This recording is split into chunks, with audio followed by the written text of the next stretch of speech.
preparation, you can see it on film. Their preparation is unbelievable.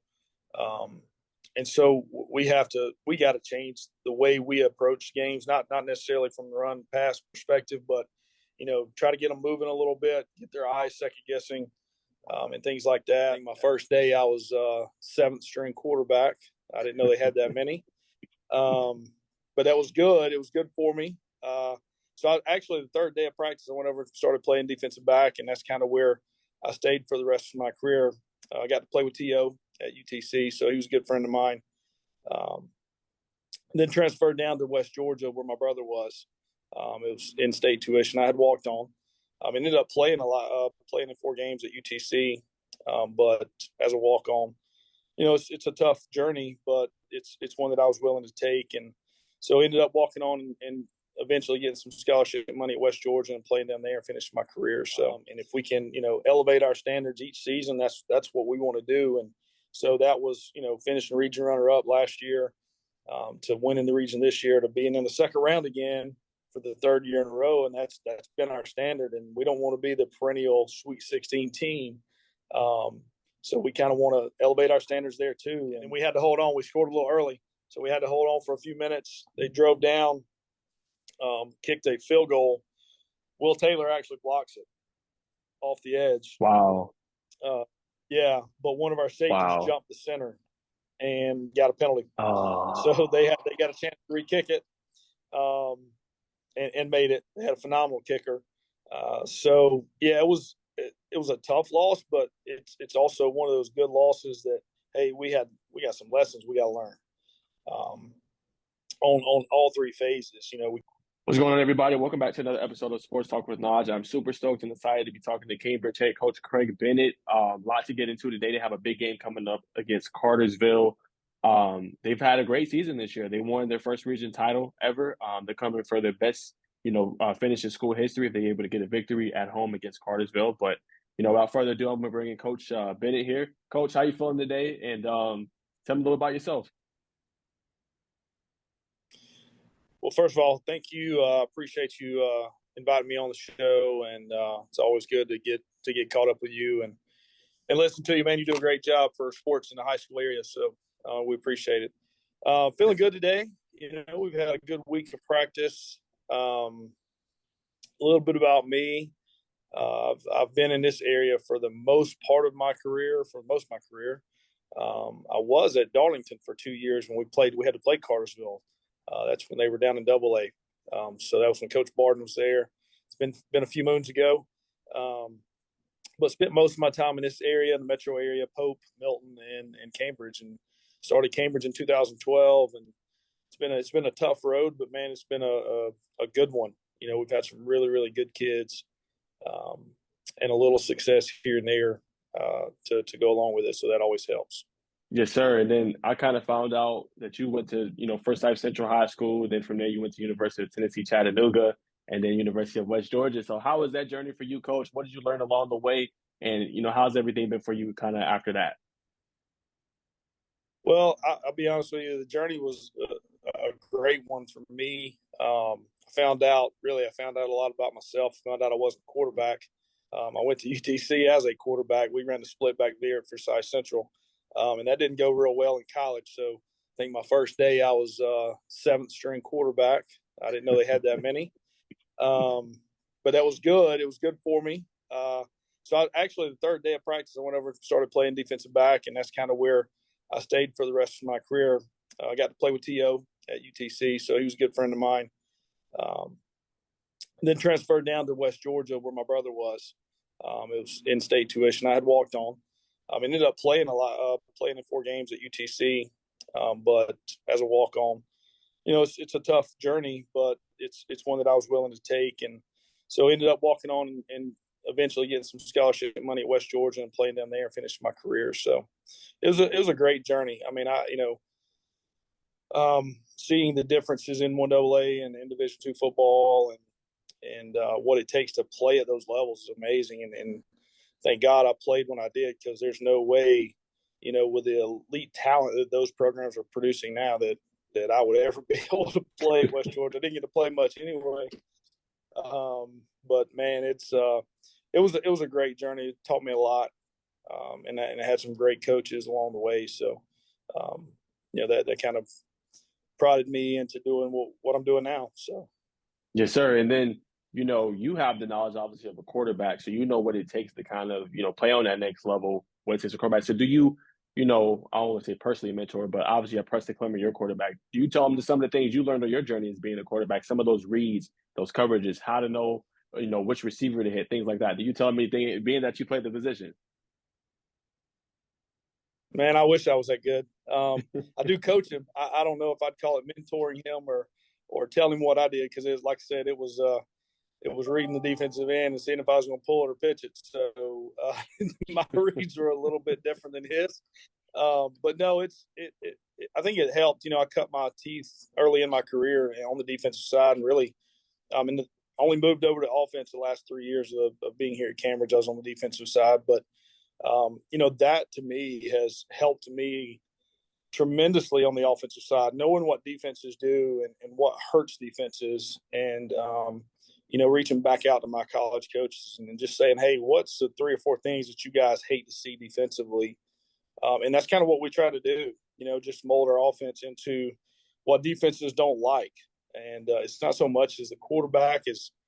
He's a really good player. He probably has more insight on the reads than I do, but it's really helped from a defensive perspective, trying to put together an offense and an offensive game plan.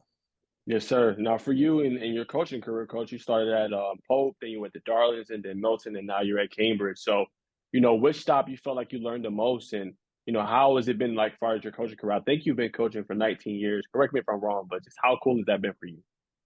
Ooh, a little longer than that. This is my 26th year. I actually did 2 different Wow. stays at Pope. I started at Pope under Steve Sparks, and God rest his soul. He was a phenomenal man, and did it the right way. Then I got a chance, and really I left Pope to go work for Jerry Sharp, who's a legend in Northwest Georgia, at Darlington, and I learned so much from him. Obviously X's and O's, he was unbelievable, but just how to run a program, how to treat kids. And I still go back and think about the days at Darlington, just sitting around and listening to him tell stories, and probably molded the way I coach kids more than anybody I've been with. Then I did, I was at Milton with Scott Walker, and Scott had been in college for a little while and learned a lot of football from him. Just again, how organization, how to run a practice, how to set up practices, how to set up game plans. I've been very, very fortunate in my career to be around some really, really good coaches, and more importantly, good people. Yes, sir. And if you had to say, coach, what's your favorite thing about coaching? What do you love about it? What's allowed you to just want to continue to do it? Sometimes you'll see coaches lose the joy for it, but what's allowed you just to continue coaching for such a long time? Honestly, it's the relationships, and I know people say it all the time, but me and the seniors went out again to eat last night. We do that about once a week, and just to be around those kids and see what they're doing and what they're up to, and them to invite you into their circle, so to say, is something that I cherish. I love X's and O's, but the relationship side of it to me is where I will always hang my hat. And we've been, fortunate to be here at Cambridge and have some great relationships. And those kids play extremely hard. And that's something, again, I learned from Jerry Sharp is how you treat them and the relationships you have. They'll play really, really hard for you. And I feel like our kids do that. And that's kind of been the bedrock of what we do here. Yes, sir. And then let's talk about last game, big win against Jackson Atlanta, 27-20. It was 6-6 at the half. Christian Isibor goes off in the second half with a hat trick, 3 touchdowns. What stood out to you in that game? What are some things you learned that kind of could help you going forward with this team into this big game against Cartersville? Well, first of all, Jackson Atlanta, they were a very good football team. And, a lot of times people look at the seeding of how things work out in Georgia high school football and just assume that a 4 seed's not going to be very good. And that's just not true. They had some really talented players, and they were coached well and very disciplined. So I got to give a lot of credit to them. I mean, they kind of shut us down a little bit in the first half. It was a weird environment, but both teams have to play in that environment. So we just I think we got back to what we've been doing, and that was the key for us in the second half. It's not to do what we think we can do, but to do what we've been doing, and that's kind of running football with Christian. And that's man, I think you broke up a little bit, but just previewing Cartersville, I mean, I think that's what you want me to do. I'm not sure. You kind of broke up a little bit there. Yeah. I was just asking, just like what were some things you could take from that game that can help you kind of against Cartersville, just defensively, offensively, that kind of worked in that game. Do what we do. We said it from day one. The defensive mentality. I'm probably gonna make some offensive guys mad here, but I'm one of them. But defensive guys, from my history, have always been, hey, let's get some really, really good quality stuff on defense before we put anything else in. Like, let's get our base package in. But offenses always want one more play. They want quantity over quality. And so I took that mentality, or, I don't say I took it, but being a defensive guy, I just took that over to the offensive side and said, we're going to be really, really good at a few things and not put in more and more plays each week. We have a system, and we kind of got away from that. And that's, we got to be us. Our kids believe in it. And so that's just taking away is just not to expand your playbook, but get back to what you do really well and try to be really good at it. Yes, sir. And then, just for you, Coach, how would you rate the performance of Christian Isibor in that game? We know he played well. And then a follow-up question to that, I remember you revealed to me at halftime, it was super cool. He had got a preferred walk-on from Miami. How has the offers been for him, and how has he continued to progress this, I guess, from a recruitment perspective? Yeah, I mean, he's such a tough kid. I mean, he has an edge on him, an edge about him. He wants the football. He kind of gets mad at me occasionally when we throw the football, and that's what you want. As a running back, you want a guy that wants the football. We've had to balance him a little bit in the last part of our schedule, is to not wear him out and hopefully save his legs a little bit. But I'm just continually impressed with him and how physically he runs, because he's not a very big kid, but he will absolutely seek out contact and want to deliver the blow. As far as his recruitment goes, I mean, that was really cool with Miami and in Valdosta State. I think his recruiting is going to really pick up. Obviously, if he has a really good game this week. Yeah, just to continue on what I was saying about Christian, I think his recruitment is going to really pick up in December when everything kind of slows down for colleges. They get on the road and they can come out and get to see him. And I think there's going to have a lot of interest. Yes, sir. And I want to talk too about just how cool was it, Coach? I'm not sure what you set out for your team. You can remind me kind of just what was the goals kind of coming into this year, what you want to accomplish, and then how cool was it for you to coach this team that's still fairly a new program, just to their first region title in school history, and a really, a great season so far? Honestly, we don't talk a lot about goals. And what I've found in high school, and this is just me, I think goals are important. But what I found with high school kids, if you say, hey, our goal is to win a region championship, and you lose that first region game, then they feel like they don't have any goals to reach anymore. So we just set our standards. Hey, our standards are here, and this is where we want to be. And if we can, elevate our standards each season, that's what we want to do. And so that was, finishing region runner-up last year, to winning the region this year, to being in the second round again for the third year in a row, and that's been our standard. And we don't want to be the perennial Sweet 16 team, so we kind of want to elevate our standards there too. And so yeah, in terms of going, and I tell you what, it's when you start a program as a young coach, I thought that would be the greatest thing in the world, and it has been. But man, it is tough. I mean, it is. We started with 4 seniors that very first year playing a varsity schedule in 5A. We started 13 freshmen. To see us go through, we had some early success. Yeah, it was. Yeah, the old saying is every sophomore you start in Georgia equals a loss, and I was like, man, we had 13 freshmen, so I don't know what that equals. but it was tough. Wow. But talk about the rewards of seeing the program. I think our third year we went 7-3, or fourth year we went 7-3. Didn't make the playoffs because of we had huge regions and sub regions and things like that. We made the playoffs in our fifth year, and then we had some really tough years. I'm gonna be honest with you. We had some. It was really interesting. We had our best year in terms of making the playoffs in 5A. And we had a lot of kids just decide they didn't want to be at Cambridge, and they wanted to go to other schools, and they thought they had better situations. And so we just Wow. kind of stayed the course. And there were some slim years where, you talk about, college guys. I was on the hot seat for a couple of years, and there were people coming after my job and this and that, and just Wow. just try to ride the storm out. And luckily, we had a great group of kids and great group of parents support and administration support, and it means a lot to be able to win that region title, and take a step forward. Yeah, coach, definitely want to congratulate you on that and battling through that adversity. I know it can be tough being a coach. You have all the eyes on you. Anything goes wrong with the program, all the attention's on you. So definitely want to commend you on where the program came from and what it's becoming now. And it's spectacular, to say the least. And you guys are a lot of fun to watch. And our last game when we had you guys on TV against Cal, we seen Will Taylor go off for 2 touchdowns. We saw Christian Isibor have touchdowns. I mean, in that game, you had, I believe it was 4, might have been 5 players that had a touchdown in that game. How cool is it to kind of have that diversity, be able to distribute the ball to all those different playmakers that can score the ball for you? It is cool, and it's fun.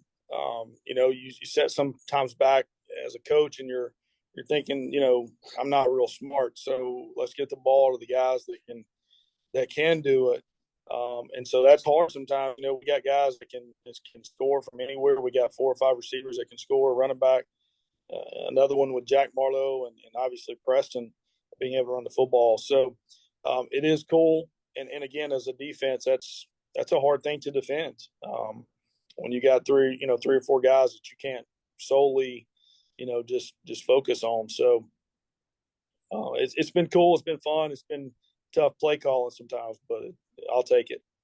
Yes, sir. And, we saw Brooks Morley, some of your defense, I mean, tackling machine, they do really well getting the fits in there and filling up the holes and the gaps and sound tackling. This one, they got Malachi Jeffries, senior running back. I think he's had a 1,000-yard season. He liked to run the football, let that kind of set up the pass. So what's been kind of your message to your defense, and what do you guys need to do defensively kind of to, win this game against Cartersville? Yeah, it's just being sound, being fundamental, and slow, and trying to, slow our part down so we know exactly what they're going to do or try to do. They're up front. They're as good as we've seen, maybe as good as anybody in 5A. They've done a tremendous job. The running back special, but those 5 guys up front make them go. And so yeah, we have to approach this game with a different mentality, because in the world of football today, people want to throw the ball around and spread everybody out. That's kind of why we went back to the run game. And you see the 2 teams, they're still here, and I'd imagine the rest of the teams that are left in 5A are going to run the football.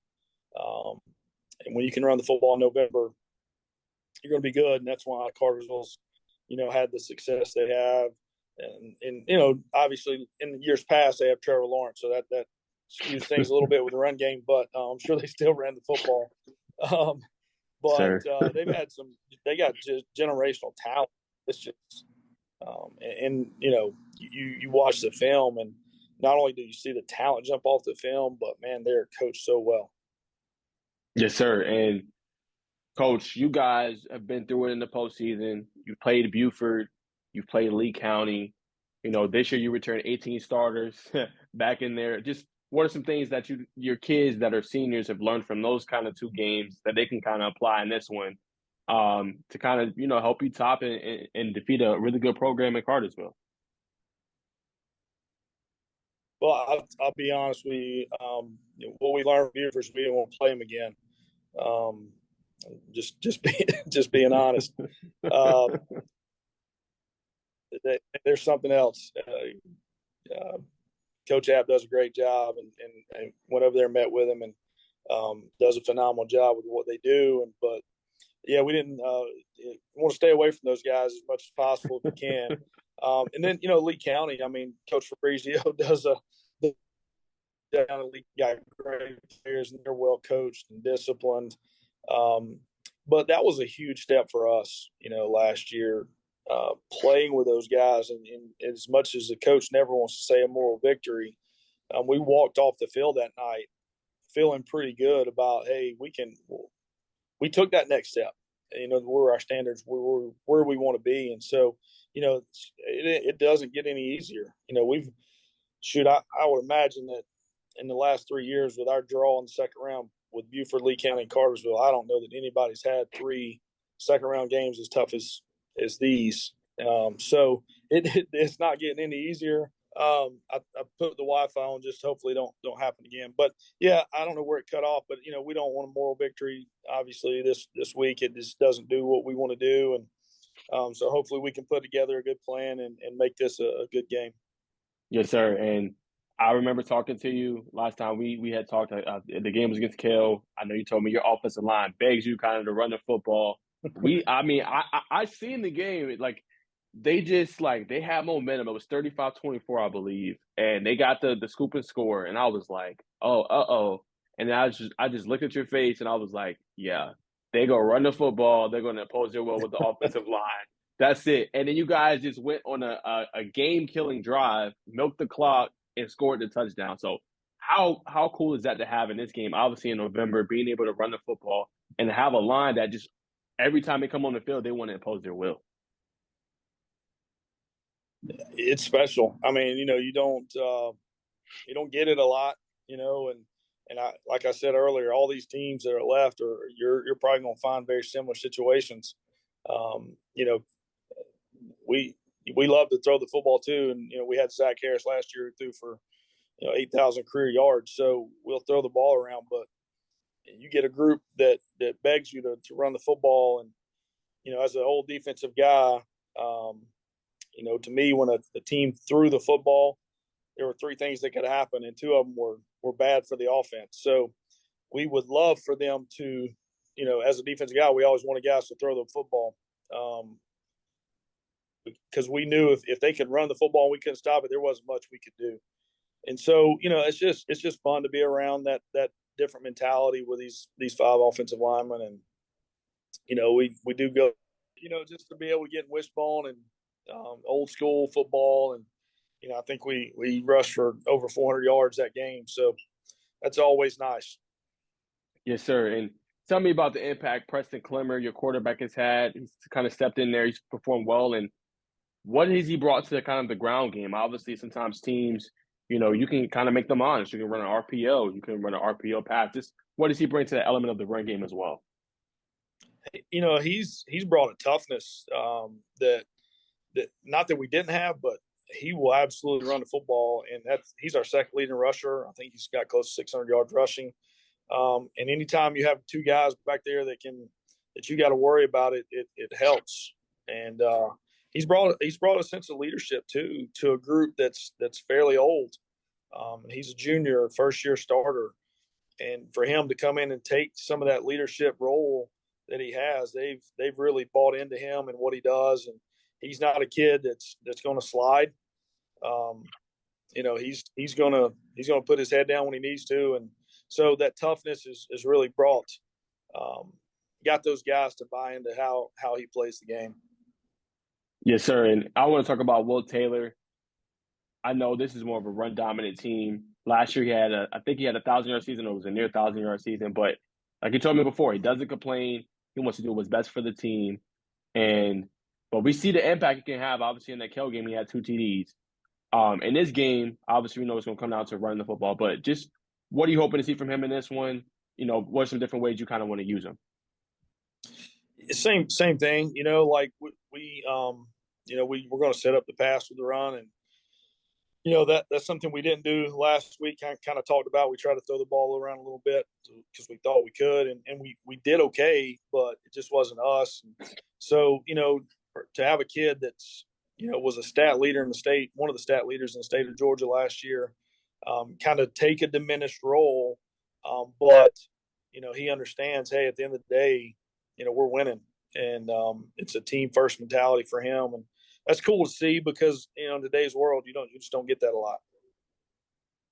Yeah, you don't. A lot of players are self-centered, and it's all kind of all about them. But that's definitely a good thing to see. And then I want to talk about two of your losses.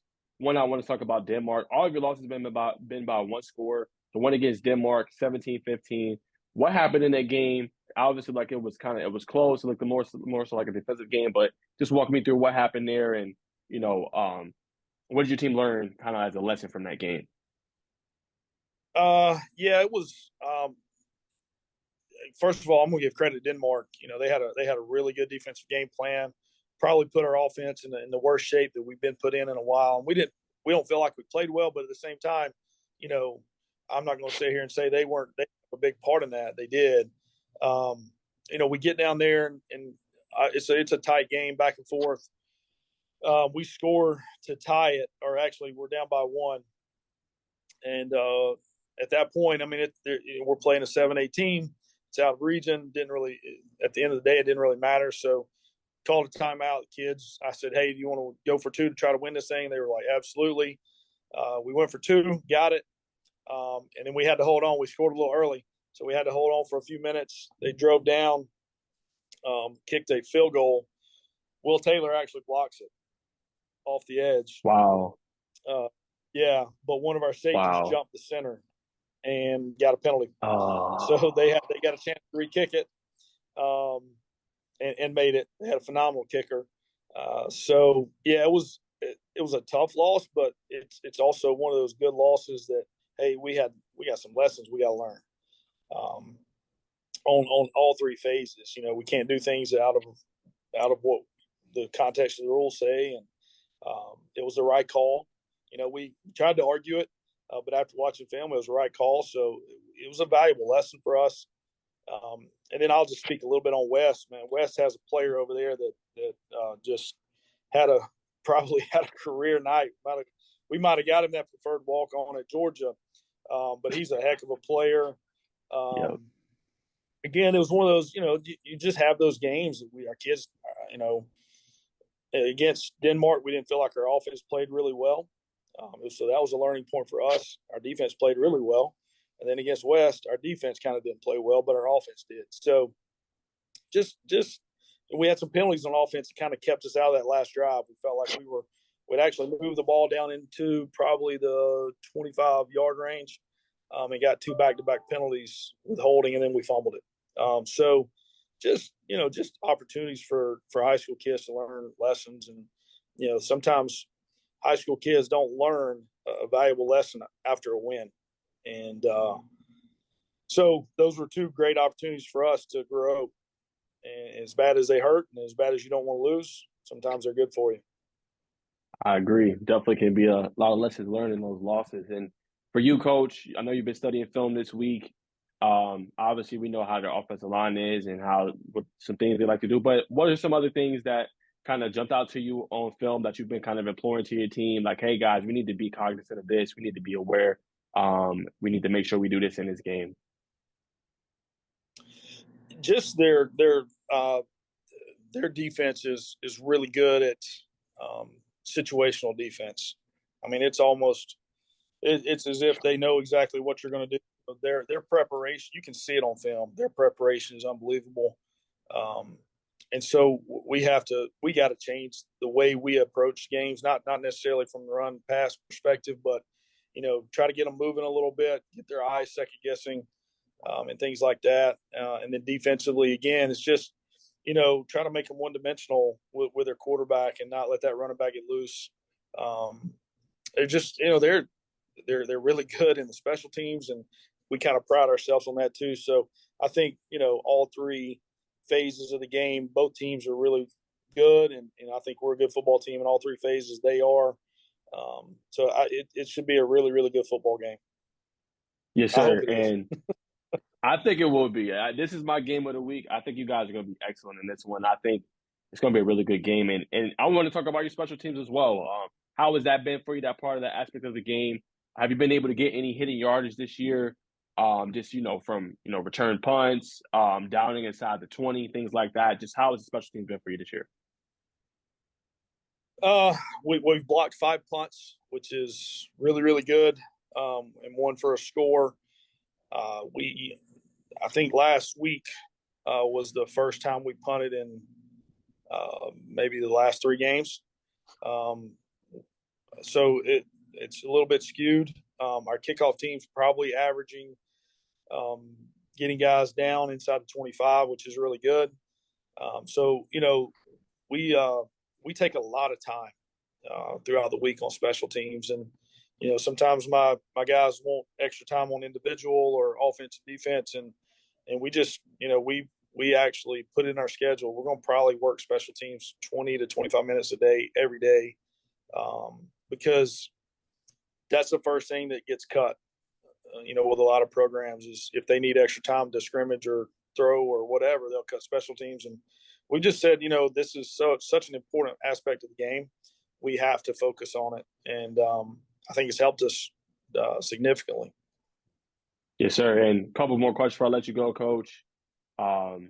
For you, what does Cambridge need to do in order to win this game, advance to the third round? What are some keys to victory and things you need to see from your team in order to come out here with a win? Yeah, I think, the biggest thing for us offensively is not turn the ball over, and just, try to manage the game. It's okay to punt, and not have a silly mistake, whether it's, on third and long or whatever. Let the flow of the game happen, and trust our defense. And defensively, we got to stop the run and force that guy to throw a little bit. He's a good thrower, but like I said, 2 out of 3 things that happen are going to be in our favor if he's throwing the ball. So, and then we talked to the seniors last night. And, they studied the game, and they were like, Coach, we need to steal possession here or there, and whether it's a block punt or something on special teams that can steal something for us. The team that does that is going to have an advantage, and the team that probably comes out on the turnover ratio typically, and especially this game with, I think, very evenly matched teams, probably give them a little bit of a slight advantage, but because they've been there and they've done this for so long. But turnover battle is going to be huge in this game. Yes, sir. And one more question about the matchup. Just, you guys are very physical. You like to impose your will. They are very physical. They like to impose their will. When you're meeting 2 teams that are kind of similar in some regards when it comes to that, they're kind of well-even teams. Just from coaching perspective, what are some? You said some of the differences in turnover battle, but in those games like that, what are some of the differences and why a team can come out with a victory when both teams really like to impose their will? Is it more physicality? Is it more just one team winning more than the other? Just what are some things that stands out? Just no. I mean, I think it's going to be that Alabama LSU from 20 years ago game where it could be really low scoring, and I think both defenses are really good, but both offenses are really good. So man, I don't know what's going to happen, but it's who's going to there's going to be some big plays. They've had some big plays on offense, and so have we, and I think both defenses at times have given up a couple big plays here or there, and so. Who's going to get a big play and who's going to get a momentum swing? I think that's going to be a big key too. Yes, sir. And final question, Coach, just for your seniors for this program, to just define for me, just what does a successful season look like for Cambridge, the Cambridge Bears? Honestly, it's there right now. A lot of people don't know this, and this is not a knock on our kids. We don't have one kid that has a star. We haven't had one kid that's had a Power 5 offer. So we kind of brand ourselves as being tough and physical, and so the for us to be even getting to talk about, hey, we're going to match up with Cartersville. I don't want to say a success in terms of win and loss, but for us to be able to do that with the kids we have, and I wouldn't trade them for anything in the world because they play their butts off for us. But it's success. We have it right now, but we're not satisfied, and that's where I would say that's the thing that drives us more than anything. Yes, sir. Well, Coach, thank you so much. Sorry about some of the technical difficulties, but I really enjoyed It's sitting all good. down with you, talking with you about some of your program and learning more about you and kind of how this program came to be to where it is now and some of your career as well. It's a lot of fun. Well, man, I really do appreciate it. It's always a pleasure to talk with you. Yes, sir. I hope to have you on again sometime soon, sir. I hope so. Yes, sir. Yes, sir. Have a good one. Thanks again, Coach. Yes, sir. You as well. Bye bye.